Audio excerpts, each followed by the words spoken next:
பாமக இளைஞரணி தலைவர் அன்புமணி ராமதாஸ் தகவல் அறியும் உரிமைச் சட்டத்தைப் போல சுகாதார உரிமைச் சட்டம் அவசியம் என்று கூறினார்.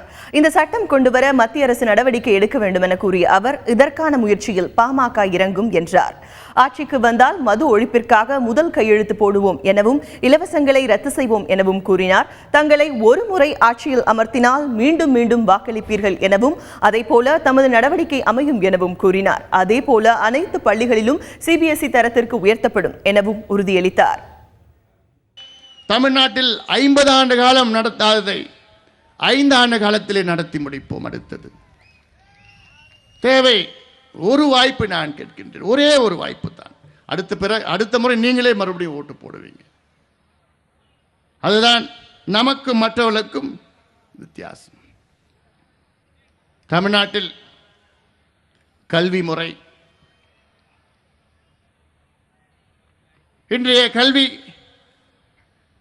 மிக மோசமான சூழல் இருக்கிறது. கல்வி தரமில்லாத கல்வி இருக்கிறது. இந்த சமச்சீர் கல்வி வேண்டும் என்று நாம் பாடுபட்டோம். இந்த சமச்சீர் கல்வியை தமிழ்நாட்டுக்கு கொண்டு வந்ததே பாட்டாளி மக்கள் கட்சி ஐயாவுடைய போராட்டங்கள் தான். ஆனால் இன்று இந்த சமச்சீர் கல்வி தரம் இல்லை. நம் ஆட்சியிலே இந்த சமச்சீர் கல்வியை தரம் உயர்த்தி சிபிஎஸ்இ தரத்திற்கு உயர்த்துவோம்.